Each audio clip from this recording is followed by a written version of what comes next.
Bonsoir à tous et merci de nous rejoindre ici au studio Were Leaking de la Belle Radio et Télévision, votre chaîne panafricaine internationale. Nous avons décidé encore une fois de parler de l'Afrique du Sud.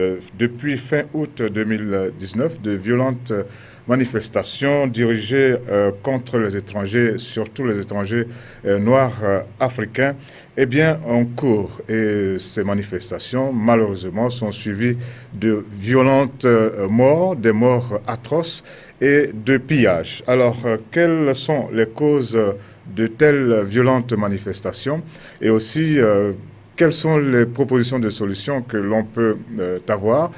C'est à cet exercice que nous allons nous livrer ce soir dans le cadre de la tribune du mardi avec comme invité le professeur Serge Lougou. Bonsoir. Bonsoir, Georges Aouki. Vous êtes maître de conférence en géopolitique à l'université Omar Bongo, UOB de Libreville. Merci beaucoup d'avoir accepté notre invitation. Bonsoir, Monsieur Cheikh Diabaté. Bonsoir. Merci beaucoup d'être avec nous. Nous allons essayer de voir qu'est-ce qui se passe, de comprendre surtout, et puis de voir qu'est-ce que l'Afrique du Sud peut entrevoir comme solution à ces difficultés, à ces violences xénophobes. Mais tout de suite, nous allons commencer par planter le décor. C'est un décor qui n'est pas du tout joli à voir ni à entendre. En Afrique du Sud, des Noirs africains attaquent d'autres Noirs africains, les capturent, les mettent à la place publique, attachés, les aspergent d'essence et les brûlent en Afrique du Sud. Plusieurs pays africains ont décidé de rapatrier leurs citoyens suite à la recrudescence de haine, violence et xénophobie en Afrique du Sud. En effet, 12 personnes ont été assassinées et des dizaines de commerces appartenant à des étrangers ont été pillés et brûlés. Les autorités nigérianes ont annoncé que des centaines de personnes seraient rapatriées. Le premier avion a décollé le 11 septembre. Les passagers vont voyager gratuitement avec la compagnie nigériane Air Peace. Il y a environ 100 000 Nigérians en Afrique du Sud. Le Mozambique et le Zimbabwe ont aussi décidé de faire de même. Le président mozambicain Filipe Nyusi a déclaré se préparer pour amener ceux qui ont élu domicile en Afrique du Sud. En effet, 500 personnes ont constaté la destruction de leur maison à Mzonsi. Sibusi Somoyo, ministre mozambicain des Affaires étrangères, a déclaré que 171 personnes sont concernées par l'évacuation. Elle a ajouté que si les violences s'accentuent, le rapatriement serait plus rapide. Voilà.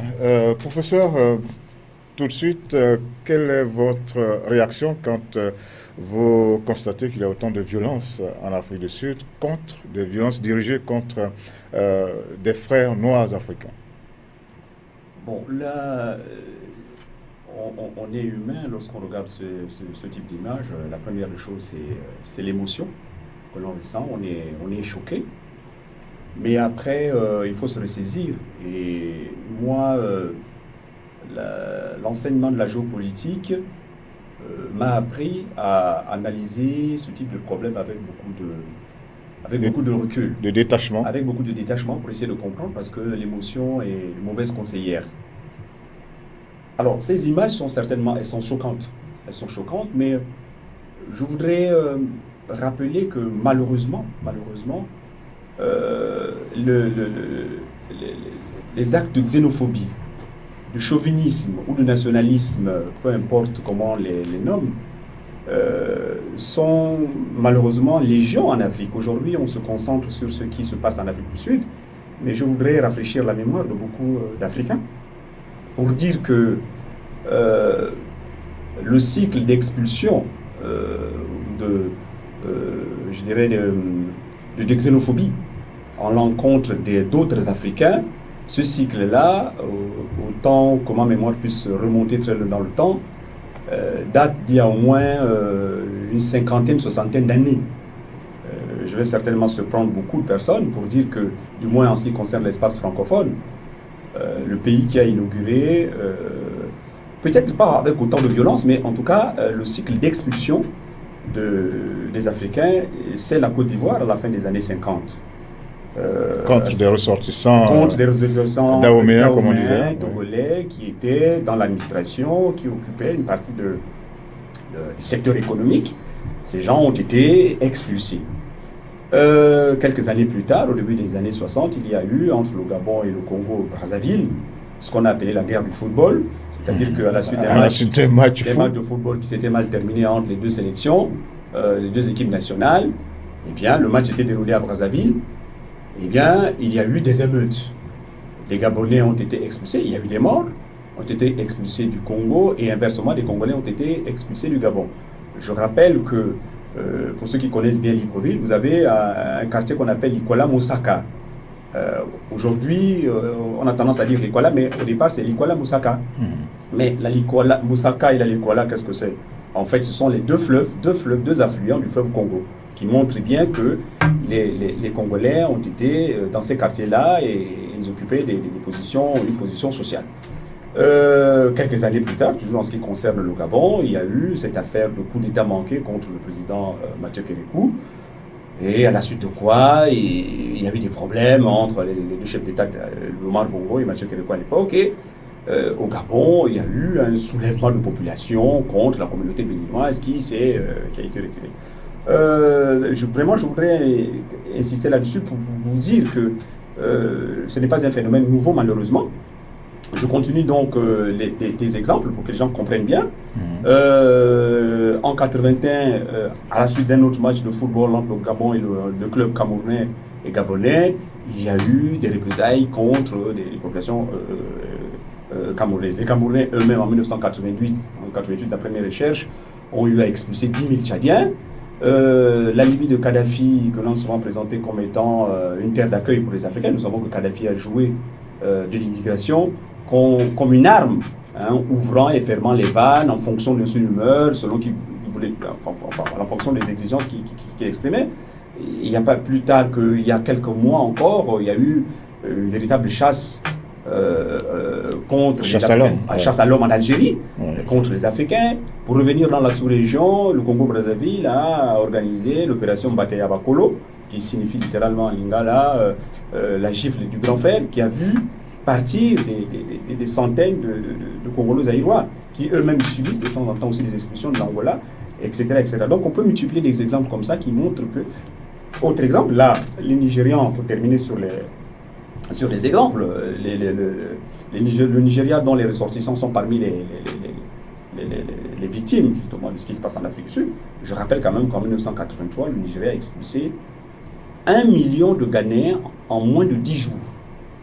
Donc on peut multiplier comme ça à l'envi des exemples qui montrent que... Et même ici à Libreville, en 2014, 2015, il y a eu 500... Voilà, donc je veux dire que... ressortissants africains expulsés. Ce qui peut expliquer sans doute que, en dépit de la violence, on n'a pas entendu beaucoup de gouvernements monter au créneau, sauf, et je peux comprendre, ceux qui sont des pays le comme Nigeria, le Mozambique, le Zimbabwe.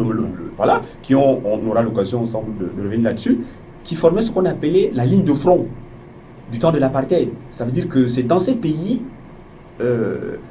voisins de l'Afrique du Sud que beaucoup d'activistes ou de combattants sud-africains trouvaient refuge. Et donc je peux comprendre que ces pays de l'ancienne ligne de front soient choqués de voir que leurs ressortissants, alors que eux, en tant que pays ont vécu les mêmes difficultés. On peut se souvenir, par exemple, de ce qu'un pays comme la Zambie a subi des bombardements de l'aviation sud-africaine parce que la Zambie, dans cette région-là, était en quelque sorte le quartier général des combattants sud-africains. Donc je peux comprendre que, surtout pour ces peuples-là, qui ont apporté leur part dans la lutte pour la libération des Sud-Africains noirs, que ces pays-là soient véritablement choqués. Mais encore une fois, on peut observer une sorte de mutisme de la part d'autres gouvernements, la plupart des gouvernements africains, sans doute parce que la question de l'immigration est une question...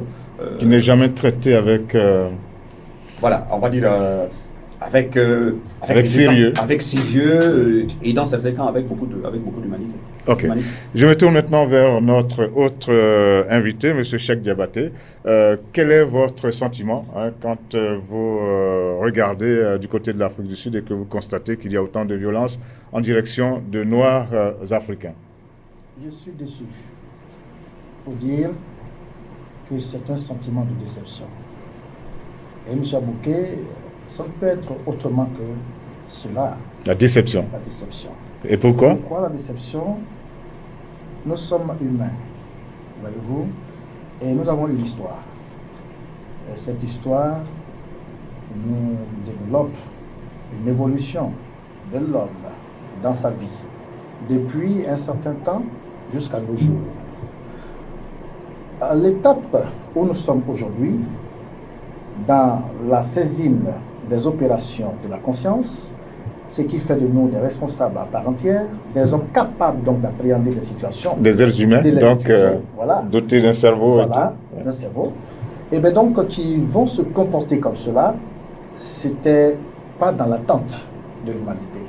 D'où la déception à ce niveau. Pour dire encore que il n'était pas concevable que, alors même que nous devrions, nous, dessiner le projet humain, je dis bien le projet humain, qui donne à ce projet humain une destination humaine, que nous ayons des dérives de ce genre, qui ne nomment pas, encore une fois, l'espèce humaine, que nous revêtons par plaisir, car nous aimons à dire « je suis », ce qui prend toute notre forme de signification. Et le « je suis » ne se limiterait pas à l'indexation de la simple présence humaine, mais il faudrait que les actes qui vont découler de notre existence soient significatifs. Alors à propos du projet, il y a un grand projet africain, la ZLEC, la zone de libre-échange économique continentale. On aura à en parler justement. C'est un projet qui doit voir tomber toutes les frontières, toutes les barrières douanières, etc. Et si ça commence comme ça, bon, cela veut dire que ce projet, pas qu'il est compromis, mais il va être difficile pour être mis en œuvre. Bon, si c'est prévu que nous en parlons... On aura l'occasion d'en reparler. Alors, nous allons descendre dans les rues de Libreville, où nous avons promené notre caméra et notre micro pour recueillir l'avis de certaines personnes sur la question. J'ai eu à parcourir rapidement comme ça, sur Internet. Je crois que c'est en rapport avec l'employabilité, donc le chômage. D'abord, aller du principe que l'Afrique du Sud n'est pas encore complètement sortie de l'apartheid.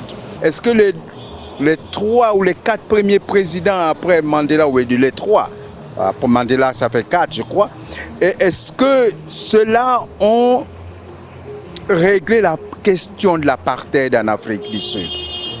Donc l'enclavement de l'Afrique du Sud, aussi longtemps qu'elle a été, n'est pas encore favorable au climat démocratique. Et on trouve que ce n'est pas du tout humain. Nous, en tant qu'être humain, on ne peut pas faire du mal à l'autre jusqu'à brûler l'autre. Parce qu'on ne choisit pas sa nationalité. C'est Dieu qui choisit. Et puis, on trouve que c'est scandaleux. J'ai eu des larmes aux yeux quand j'ai regardé le film. Et vraiment, c'est pas bien. J'ai pleuré. On ne peut pas faire ça à l'autre. Nous sommes au XXIe siècle. Et voir les violences qui se passent actuellement en Afrique du Sud sont inexplicables. C'est vraiment inimaginable de voir que les êtres humains se comportent encore de la sorte. Mais si on essaie de jeter un regard un peu plus loin, c'est un peu aussi le mauvais partage des richesses sud-africaines qui est à l'origine de ces violences. Malheureusement, le peuple sud-africain s'attaque à la mauvaise personne.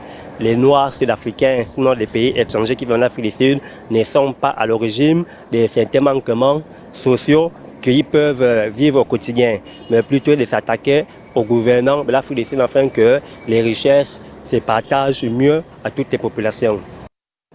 Alors, professeur Serge Lungu, les personnes qui ont été interrogées ont amorcé la question des causes après l'émotion dont vous avez parlé, après la déception également dont M. Cheikh Diabaté vous avez parlé.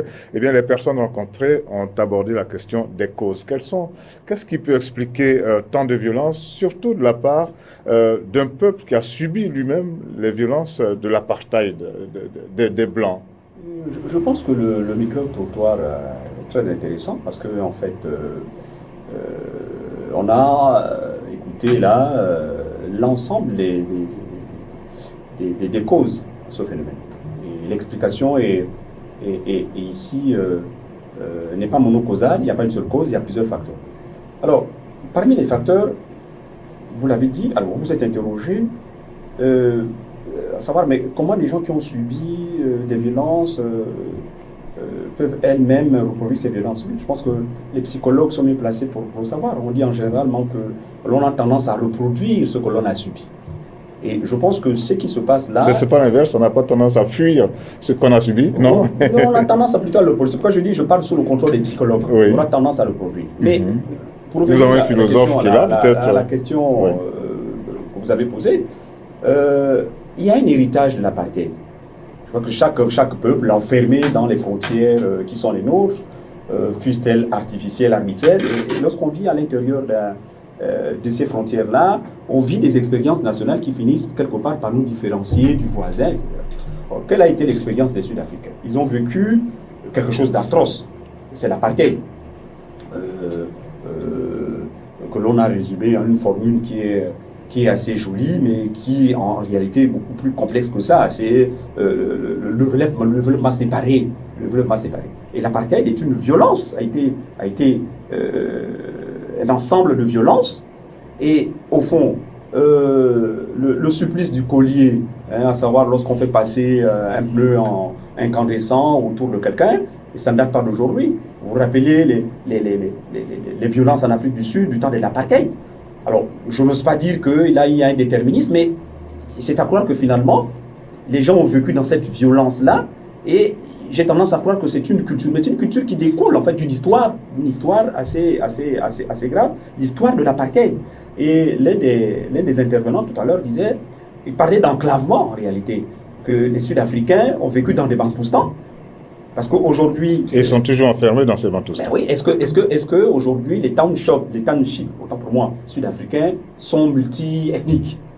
Est-ce qu'aujourd'hui on peut arriver en Afrique du Sud, en dehors des grandes villes, mais même dans ces grandes villes-là, est-ce qu'on peut rencontrer un melting pot comme on peut en voir à Abidjan, à Dakar, à Libreville, où les gens se mélangent, sachant que pendant près d'un siècle, les gens ont vécu de manière séparée. Mais n'empêche que dans la culture bantou, on accueille l'étranger, on ouvre les bras pour accueillir l'étranger. Je disais tout à l'heure qu'en réalité, nous vivons à l'intérieur des frontières. Et dans chaque frontière, chaque peuple, chaque communauté vit une expérience nationale qui finit par le différencier de l'autre. C'est-à-dire que les Sud-Africains, eux, ils ont vécu une expérience douloureuse, c'est celle de l'apartheid. Il faut pas l'ignorer. C'est-à-dire qu'on a amené les gens à comprendre ou à considérer qu'ils étaient différents.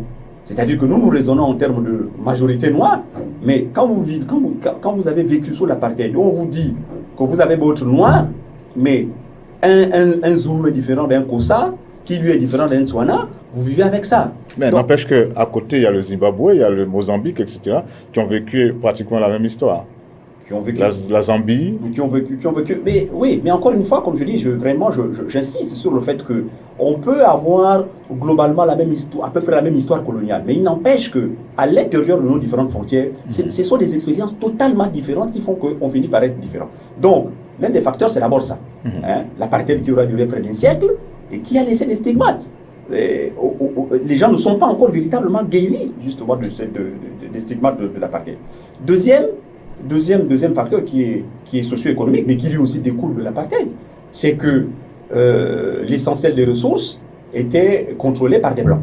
Aujourd'hui, il y a un pouvoir noir, et comme l'a dit quelqu'un tout à l'heure dans le reportage, ce qui se passe aujourd'hui en Afrique du Sud, c'est un problème de redistribution. Le pouvoir politique est noir, mais ces Noirs qui ont accédé au pouvoir, ont-ils les moyens, ont-ils la volonté de redistribuer? Ça aussi, c'est un autre problème.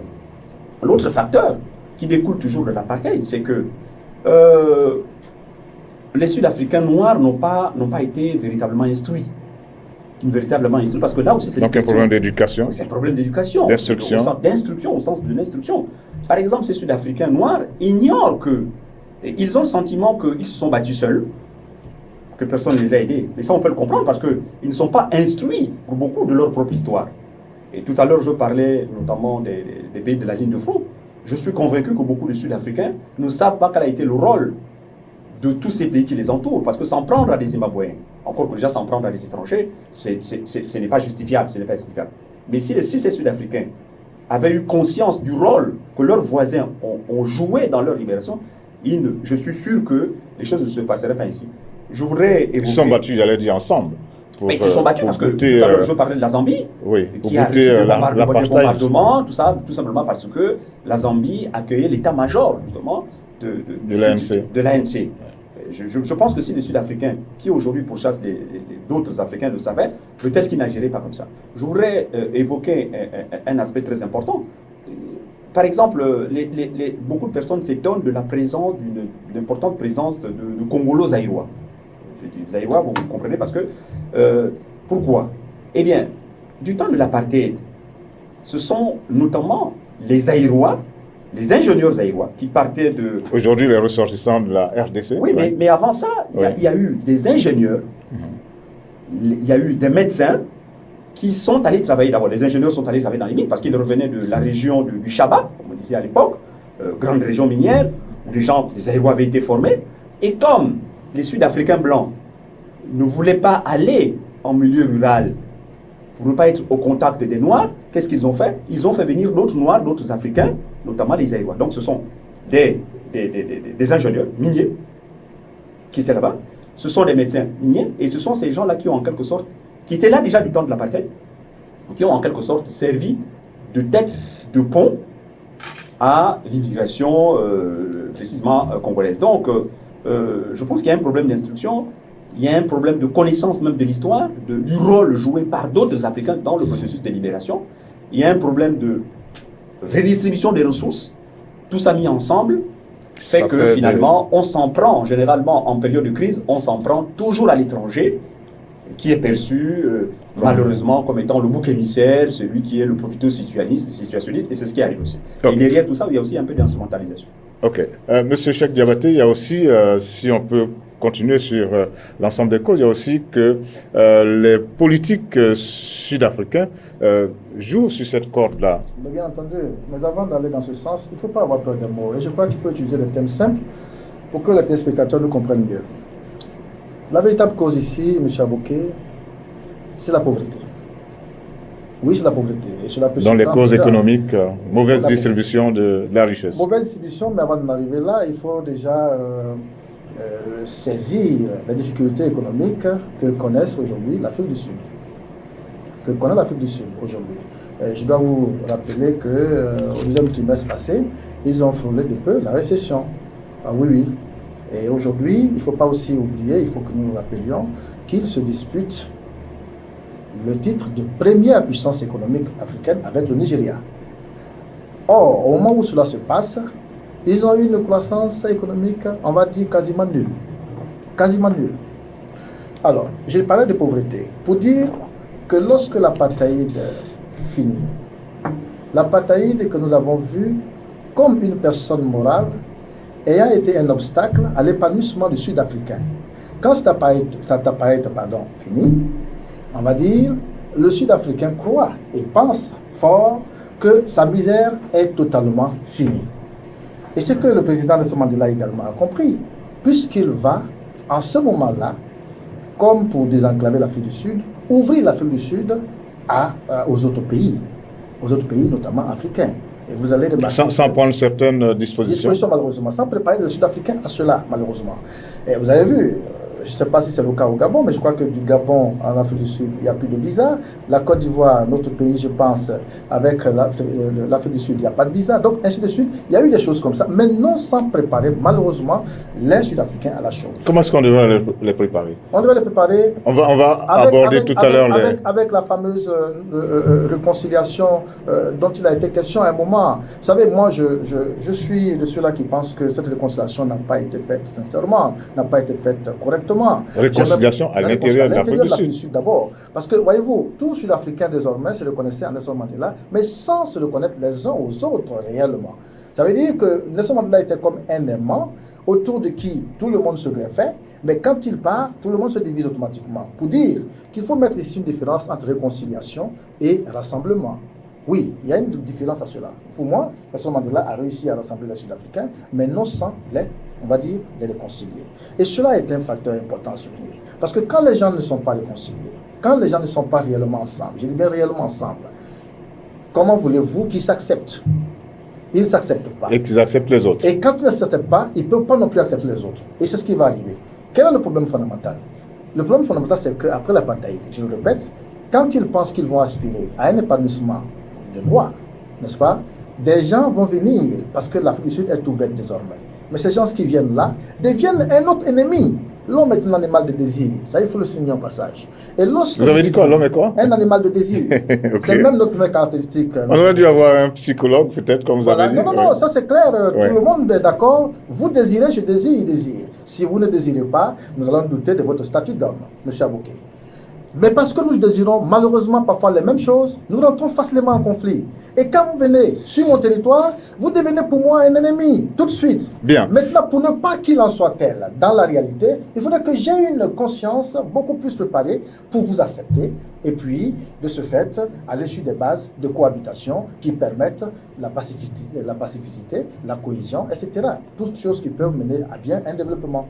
Merci beaucoup, M. Cheikh Diabaté. On va continuer tout à l'heure de dégrener les causes de cette situation qui prévaut en Afrique du Sud. Mais nous avons pu recueillir, à partir du système numérique, aujourd'hui ouvert sur toute la planète, nous avons pu avoir l'avis de quelqu'un qui bouscule tout. C'est le responsable, le président de cette ONG qui s'appelle Urgence panafricaniste, Kémy Séba. Je le répète, mais je pense qu'il est important, quand on veut exposer une situation, d'analyser les choses dans le fond. On ne peut pas comprendre ce qui se passe aujourd'hui, d'accord, sans comprendre que quand Mandela prend le pouvoir, il prend le pouvoir politique, mais malheureusement, il n'est pas dans une capacité de prendre le pouvoir économique. Certains diront même qu'il y a eu un deal.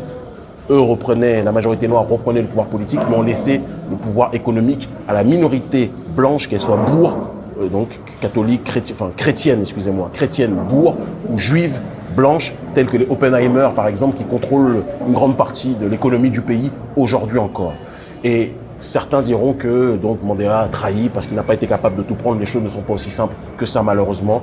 Et ceux qui passent leur temps à parler de Mandela comme un traître, j'encourage ces chevaliers du net à passer plus d'1 heure derrière la prison, derrière les murs de la prison, et comprendront que quelqu'un qui a passé 27 ans de sa vie en prison, qui a appris la mort de son fils alors qu'il était en prison, c'est pas quelqu'un qui est là pour jouer, c'est quelqu'un qui s'est battu avec les armes qu'il avait, d'accord, contre l'impérialisme. Il n'a pas été aussi loin qu'on l'aurait souhaité. Tout le monde, en tout cas moi à titre personnel, je suis beaucoup plus touché par Winnie Mandela, qui à mon sens est la véritable héroïne d'Afrique du Sud, la plus grande guerrière d'Afrique du Sud et l'une des plus grandes guerrières africaines de ces temps derniers, il faut qu'on dise les choses, paix à son âme, mais Mandela a fait ce qu'il a pu. Son travail était de récupérer le pouvoir politique, d'opérer une transition pacifiée, d'accord, entre le pouvoir détenu par l'oligarchie blanche pour l'amener vers la population noire. Rappelons une chose, comme le disait Frantz Fanon, quand quelqu'un subit la violence du colonialisme et qu'il n'y a pas de justice qui est effectuée pour que cette violence du colonialisme soit expurgée, soit soignée, soit guérie, vous rendez le patient aliéné, vous le rendez étranger à lui-même et il y aura des comportements en lui qui ne seront pas réglés. Il faut que notre population africaine apprenne à analyser ce qui se passe. Non, analyser ne veut pas dire accepter l'intolérable, mais comprendre ce qui se passe et ne pas hurler avec les loups. Voilà, on peut le dire, professeur Lungu, M. Cheikh Diabaté, on peut dire qu'il y a une sorte de convergence au niveau des points de vue concernant les causes de la situation qui prévaut en Afrique du Sud, en tout cas les violences xénophobes en direction des Noirs africains. Nous allons prendre la direction du Bénin, où nous avons en ligne M.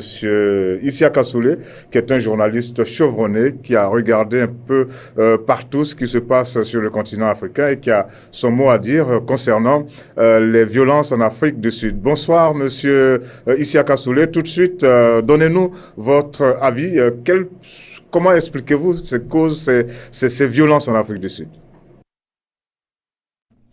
Ce n'est pas nouveau. Ce qu'il y a, je crois que d'abord, c'est le contexte local en Afrique du Sud, où on ne peut pas dire qu'il y a une stabilité politique au plein sens du terme, mais il y a également la violence qui a toujours été le seul moyen d'expression de la population en Afrique du Sud.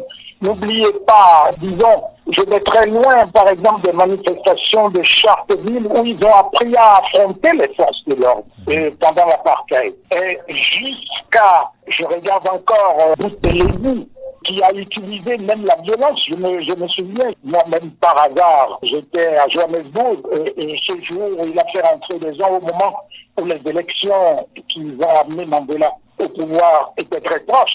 Ce qui veut dire qu'il y a dans l'ADN de la protestation en Afrique du Sud, il y a la violence. Ça, c'est la première chose. Le contexte qui fait que la fin de l'apartheid n'a pas tenu la promesse des fleurs et qu'une partie de la population s'est retrouvée en marge. Et cette marginalité est déjà ressentie, ne serait-ce que dans les statistiques sociales même en Afrique du Sud.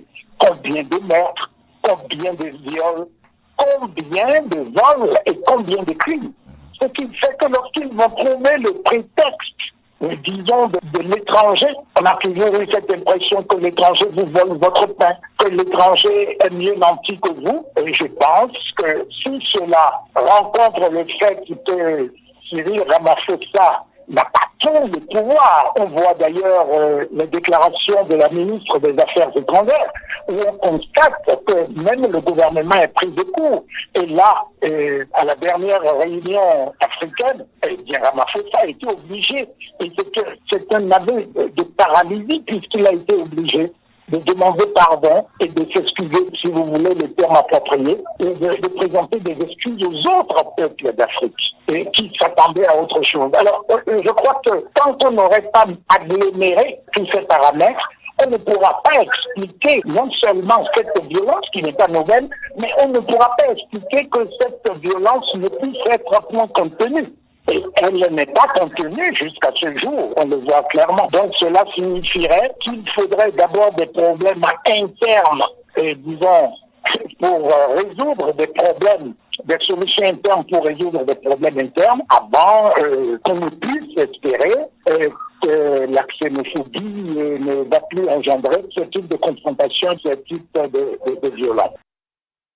Voilà, merci beaucoup, Monsieur Isiaka Soulé. Vous êtes journaliste, un ancien journaliste chevronné qui a parcouru l'Afrique dans toutes ses dimensions. Vous restez en ligne, nous vous aurons pour la deuxième partie de cette émission concernant ce qu'il y a lieu de faire pour juguler quelque peu cette violence en Afrique du Sud. Comme je le disais tout à l'heure, il y a une sorte de convergence au niveau des points de vue concernant les causes. Y a-t-il possibilité de commenter ce que nous avons entendu de la part de M. Isiaka Soulé et de la part de M. Kémy Séba qui en profite pour régler quelques problèmes? Oui, bon, disons que je pense que l'essentiel a été dit. Hein.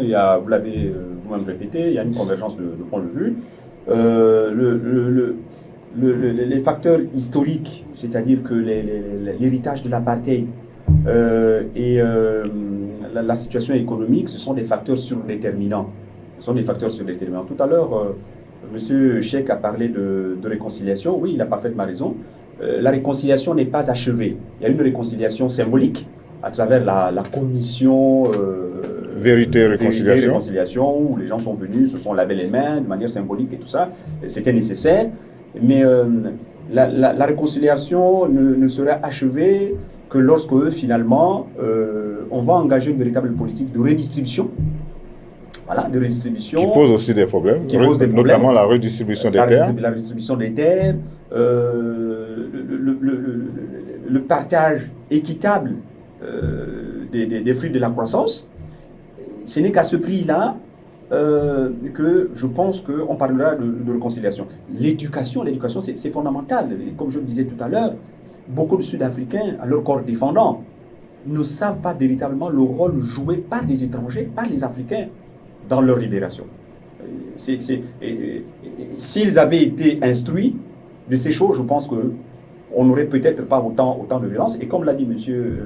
Isiaka, bon, je n'irai pas jusqu'à dire que c'est dans leur ADN, mais au fond, il n'a pas si tort que ça. Oui. Il faut quand même se rappeler les actions menées, les actions néfastes menées dans le cas, par exemple, par les gens comme les Boutelesi, dans le cadre de son mouvement Linkata. Il y avait beaucoup de violence en Afrique du Sud. Et il n'y a pas si longtemps que ça.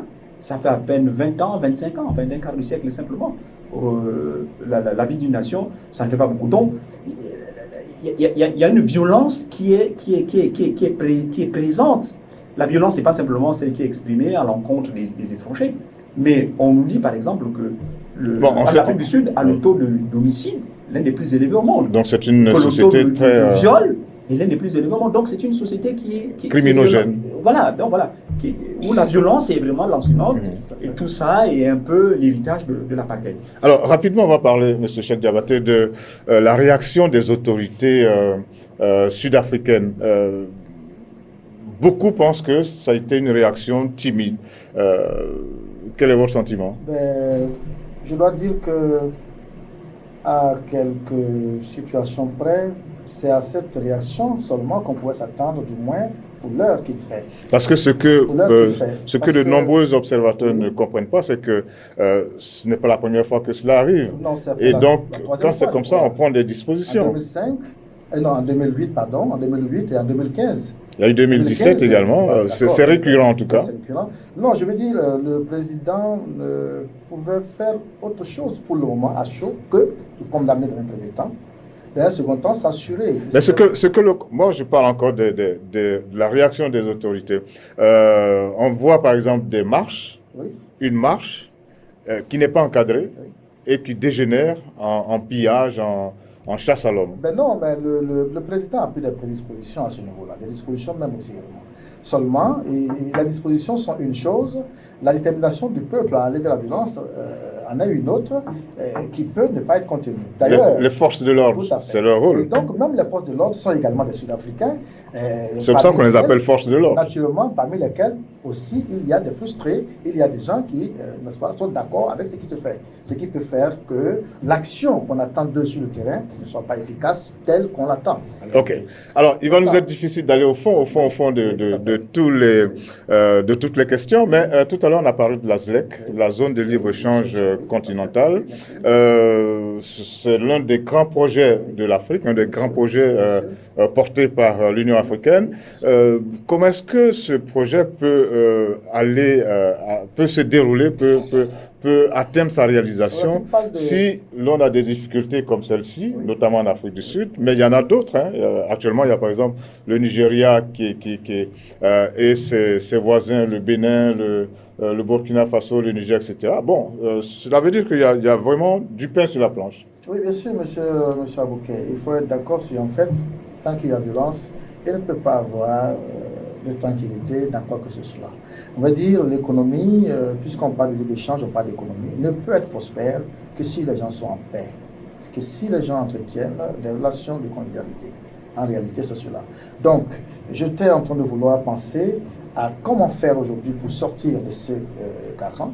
Et j'ai envie de penser à l'identification réelle et vraie des causes. Nous avons parlé de la pauvreté. Si tel est vrai, il faut déjà chercher à savoir comment résoudre cette pauvreté-là. Une autre chose, M. Abouké. Cela veut dire que le chemin, il est long.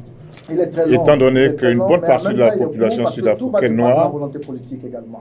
Parce que ce qui se dit, si ça peut s'examiner au mieux pour être traité très rapidement, ce qui est même possible, il n'y a pas de raison que la violence continue. Parce que de quoi il s'agit? Il s'agit de la faim. Les gens ont faim, ils veulent manger.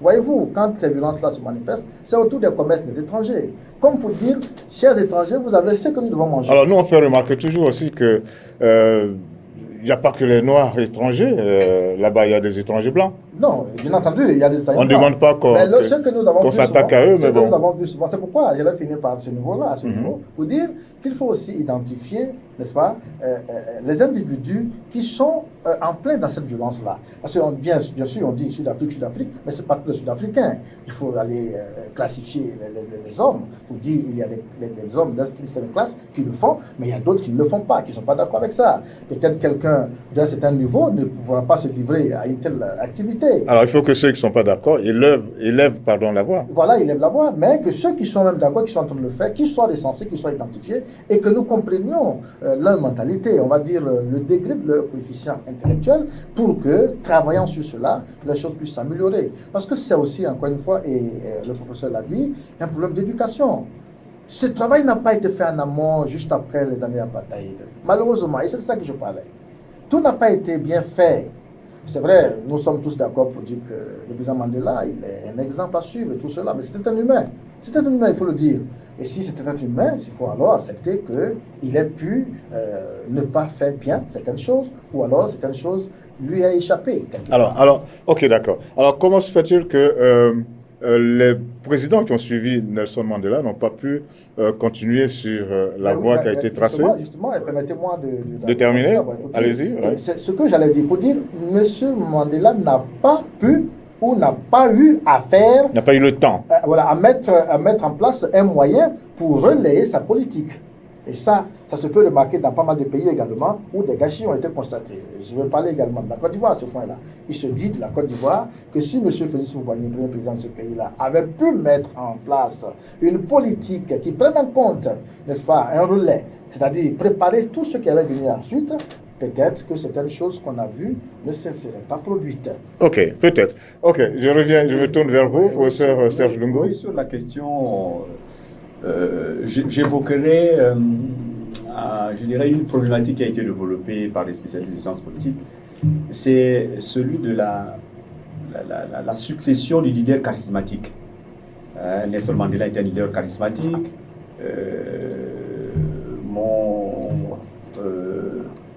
Monsieur Cheikh parlait de Houphouët-Boigny, ce sont les leaders charismatiques. Lorsque ces leaders charismatiques s'en vont, en général, la suite devient catastrophique. Oui, les héritiers ont du mal à assurer. Je pense que c'est ce qui se passe en Afrique du Sud. Mais je voudrais revenir un peu sur ce que vous avez évoqué tout à l'heure, à savoir la tiédeur de la réaction des autorités. D'abord sur la passivité. La passivité manifeste des forces de sécurité. Alors, je ne sais pas si les gens mesurent, je dirais, la portée symbolique, je dirais, de cette image où l'on verrait, dans un pays où on a été habitué à voir une police blanche maltraiter des Noirs, je ne sais pas si les gens mesurent la portée symbolique de l'image suivante, à savoir ce sont les Noirs qui désormais s'en prennent à d'autres Noirs, c'est-à-dire une police noire s'en prendre à des Noirs. Je pense que les choses ne sont pas aussi simples que ça. Ça peut expliquer ce qu'on peut percevoir comme étant une passivité ou une complicité, etc. Mais en même temps, comme il l'a dit, je pense que les forces de l'ordre sud-africaines, parmi elles, il y en a aussi qui sont en attente de justice sociale. Et donc, on peut peut-être qu'au fond, il y a dans la tête des gens l'idée que, oui, ce sont les étrangers qui arrivent pour venir arracher le pain de la bouche des autochtones. Mais encore une fois, c'est parce que les Sud-Africains eux-mêmes ignorent en réalité pourquoi ces Africains sont arrivés. Les Africains sont arrivés en masse, pourquoi? Parce que les Sud-Africains noirs n'avaient pas été formés et qu'au moment où le pays se libéralise, mais pour occuper un certain nombre de fonctions, pour mener des activités économiques, les Noirs qui ont subi le jour de l'apartheid, qui étaient réduits simplement au travail de mineurs, eh bien, n'étaient pas préparés à exercer, je dirais, à occuper des secteurs économiques, y compris même dans les formels, parce qu'ils n'ont pas été formés pour ça. Et donc, les autres sont arrivés, ils ont trouvé des secteurs totalement vides, et ils les ont investis. Mais ça, les Sud-Africains ne le comprennent pas, ils le comprennent d'autant moins qu'il y a un problème de redistribution. Il y a un problème de redistribution. Et d'ailleurs, je lisais un magazine que je ne citerai pas ici pour ne pas faire de publicité, un magazine intitulé où les Sud-Africains disent « Libérez-nous des libérateurs ».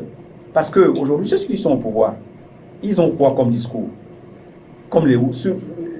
Leur légitimité repose sur quoi? Sur le fait que nous, on s'est battus, c'est nous qui les avons libérés. Donc, une fois, après avoir libéré le peuple sud-africain, eh bien, ils se sont accaparés des fonctions avec tout ce que cela implique comme prébande, etc., oubliant qu'effectivement, il y a une bombe sociale qui est là. Et malheureusement, comme cela se passe très souvent dans tous les pays du monde, lorsque il y a des difficultés économiques, eh bien, la victime expiatoire, c'est malheureusement l'étranger. Ok, alors le temps qui nous est imparti s'écoule très très très vite. On va ramasser tout ce qu'on a à dire et puis je vais encore permettre à tous ceux qu'on a rencontrés dans la rue ici à Libreville de donner leurs sentiments. Quelles sont les propositions de solutions face à la violence xénophobe en Afrique du Sud? Ce qu'il y a lieu de faire, c'est de dire à nos frères sud-africains que l'ennemi n'est pas le noir. L'ennemi est par contre situé ailleurs. Ce n'est pas le Congolais ou le Nigérian ou le Gabonais qui est là-bas qui a mis l'Afrique du Sud dans la période d'esclavage. Donc, ils cherchent vraiment ailleurs. Donc, la solution, elle est simple. C'est soit que le pays, l'Afrique du Sud, trouve des mécanismes d'employabilité, comme ça se fait partout ici ailleurs, au Gabon, en Afrique, au Cameroun, tout le monde. C'est la question de l'heure, l'employabilité des jeunes, l'employabilité de la population. Donc à eux aussi de réfléchir, au lieu de passer le temps à tuer leurs frères noirs. Oui, en fait, bon, pour moi, vraiment, en Afrique du Sud, ce qui se fait là, c'est pas bon. Pour moi, c'est pas bon. En tant que nous tous, nous sommes en Africains, on doit chercher à gérer entre nous maintenant et parler comment on doit faire. Mais gaspiller les choses, on se tue, c'est pas bon. Ouais, l'Afrique doit développer, on doit chercher à développer l'Afrique et s'attendre. Bon, pour moi, les Sud-Africains, ils doivent prendre les choses en compte, quoi. Les médias sud-africains, la première chose, c'est de ne pas cacher les choses avec les mots. Parce qu'il faut dire que le président sud-africain n'a pas dit les mots qu'il fallait à l'encontre de ceux qui ont commencé la xénophobie en Afrique du Sud. Les médias doivent prendre le relais pour dire exactement ce qui se passe en Afrique. Il y a un fond à tout problème. Et ces fonds, nous ne l'avons peut-être pas encore compris. Mais les Sud-Africains veulent certainement parler. Est-ce qu'il y avait un dialogue en Afrique du Sud? Moi, je pense que la solution, c'est au niveau du pouvoir en place.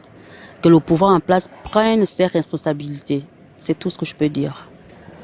Le rôle des médias sud-africains serait d'interpeller les leaders politiques, notamment les gouvernants, afin que le rêve de Mandela, qui a toujours lutté pour la violence, soit une réalité. Mais aujourd'hui, après la mort de Mandela, vu comment l'Afrique se comporte, on a l'impression que nous vivons encore en plein dans l'apartheid. Mais sauf que l'apartheid a changé les visages, ce n'est plus le blanc contre le noir. Donc il est temps que nos frères sud-africains se ressaisissent, afin que les autres communautés qui vivent en Afrique du Sud vivent en harmonie et en paix. C'est que l'Afrique du Sud, il veut. Ce qu'il veut avec les Nigériens, un exemple pour moi, parce que je vois qu'il fait beaucoup qui est Nigérien. Donc ce qu'il veut, il n'a qu'à parler, nous on veut comme ça, c'est pour qu'on trouve la solution. C'est ça, sinon la violence pour moi c'est pas bon. Ok, donc chacun y est allé de son commentaire, a fait ses propositions. Et nous allons enchaîner en même temps pour avoir l'avis du président de Urgence panafricaniste, Kémy Séba. Et donc, oui, il y a une maladie profonde. Cette maladie profonde, ce n'est pas la xénophobie dont on parle. La xénophobie, qui est présentée comme telle dans les médias, n'est qu'une résultante d'un problème d'injustice sociale et d'injustice raciale structurelle que notre population insère en son sein et qu'elle n'a pas été capable de rediriger vers les bonnes cibles. Et face à ça, il faut un travail de justice sociale urgent, un travail d'éducation politique. Et quand j'entends des gens naïvement qui nous disent oui, il faut boycotter l'Afrique du Sud parce que ce sont des racistes, oui, parce qu'ils ne sont pas mieux que les Blancs, ça c'est un discours d'abruti politique congénital. Je le dis comme je le pense, la problématique n'est pas là, il faut donner la force à ceux qui ont compris les enjeux. Quelqu'un comme Julius Malema est quelqu'un qui doit être soutenu, parce que Julius Malema le dit, il faut ouvrir les frontières aux autres Africains, que le problème ce n'est pas les autres Africains, le problème c'est la justice sociale. Ok, c'était l'avis du président d'Urgence panafricaniste, cette ONG qui se bat sur le terrain pour essayer de régler un certain nombre de questions liées au développement de l'Afrique. Et nous avons, comme je le disais tout à l'heure, gardé en ligne M. Isiaka Soulé, qui va lui aussi nous donner son avis. M. Isiaka Soulé, qu'est-ce que vous pensez que l'on peut proposer pour juguler les violences xénophobes en Afrique du Sud? Les solutions, ce que je vais peut-être réitérer, les solutions sont d'abord internes. Les solutions sont internes et la preuve, regardez les autres pays. Je pense que l'Afrique du Sud va mettre du temps pour se relever et pour s'en relever politiquement sur le plan africain. C'est très clair. Surtout qu'ils ne se sont pas. Regardez par exemple le fait que Ramaphosa soit hué par les Zimbabwéens et il ne pouvait pas ne pas savoir qu'il serait hué.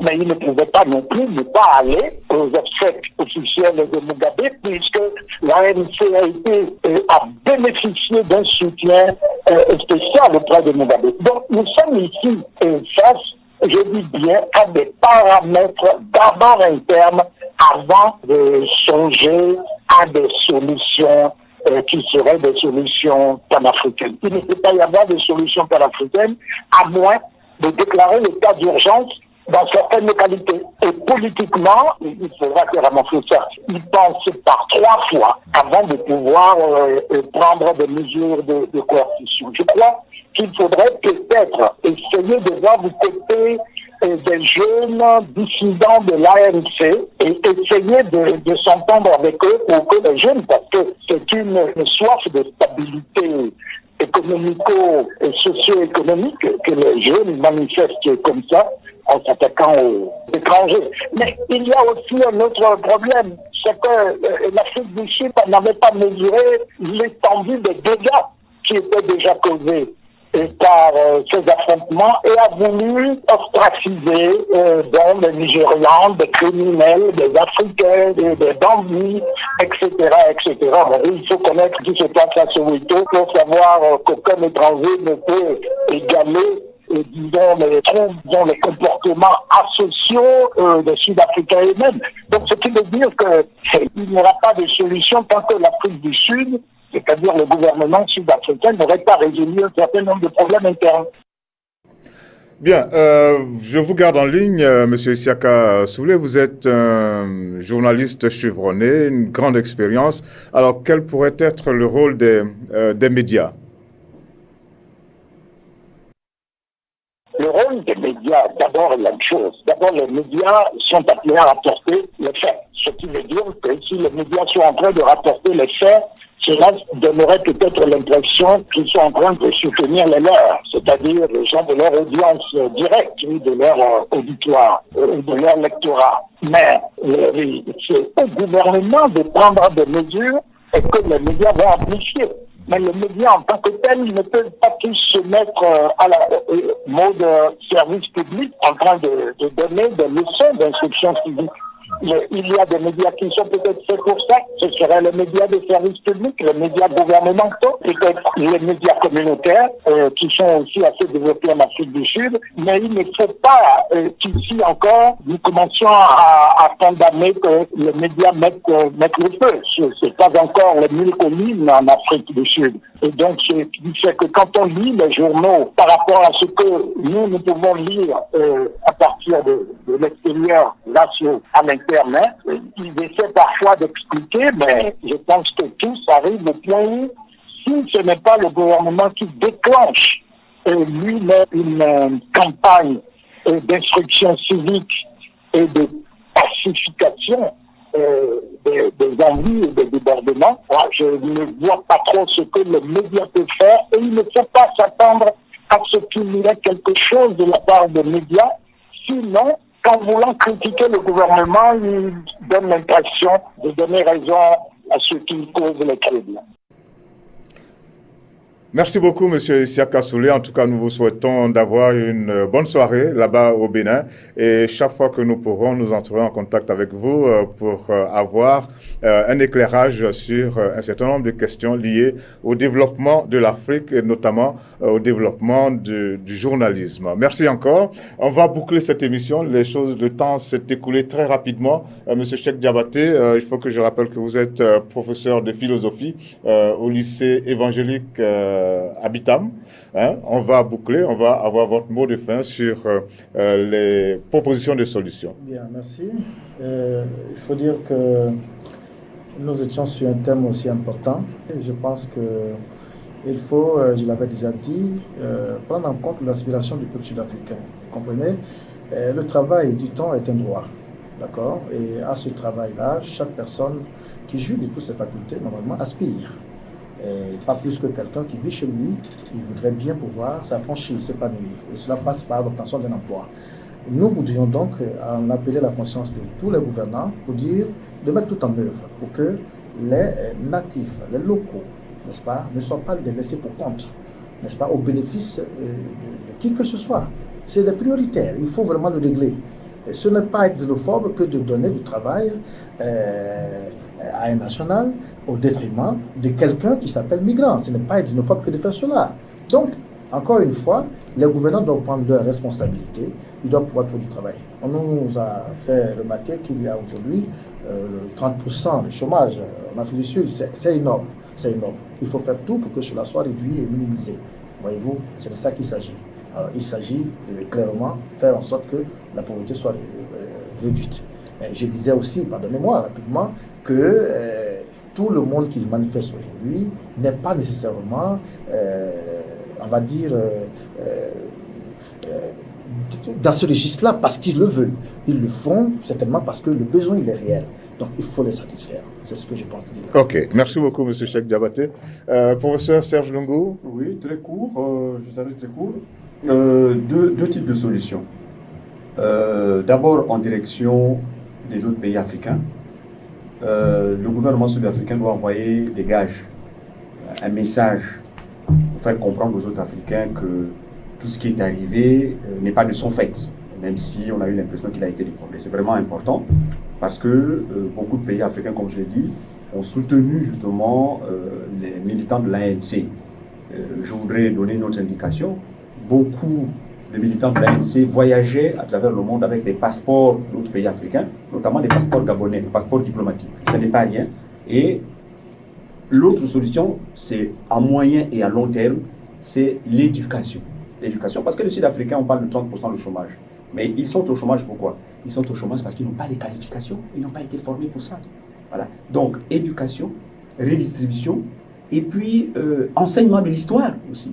De l'histoire de l'Afrique du Sud sous l'apartheid, avec un accent particulier qui devrait être mis sur le rôle des autres pays africains, notamment les pays de l'ancienne ligne de front, le Zimbabwe, le Mozambique, la Zambie, enfin bref, tous ces pays-là qui ont payé à leur tribut au soutien qu'ils ont apporté aux combattants de l'ANC. Ok, merci beaucoup. Nous avons volontairement mis de côté les conséquences de tout ce qui s'est passé dans les relations interafricaines. Nous avons mis cela de côté. Nous pensons que dans un prochain numéro de la Tribune du Mardi, nous parlerons de ça. Nous parlerons également de la question de l'immigration dans nos différents pays. Ce sont des questions qui ne sont jamais réglées et qui explosent comme ça au visage de tout le monde. Et cela donne des dégâts qu'on déplore par la suite. En tout cas, merci beaucoup, professeur Lungu. Je rappelle que vous êtes maître de conférence en géographie politique à l'université Omar Bongo de Libreville. Merci beaucoup, monsieur Cheikh Diabaté. Vous êtes professeur de philosophie à Bitam, au lycée évangélique. Merci d'être venu et merci aussi à vous d'être resté en notre compagnie. Nous nous retrouverons bientôt pour un autre numéro de la Tribune du Mardi. Au revoir et bonne soirée.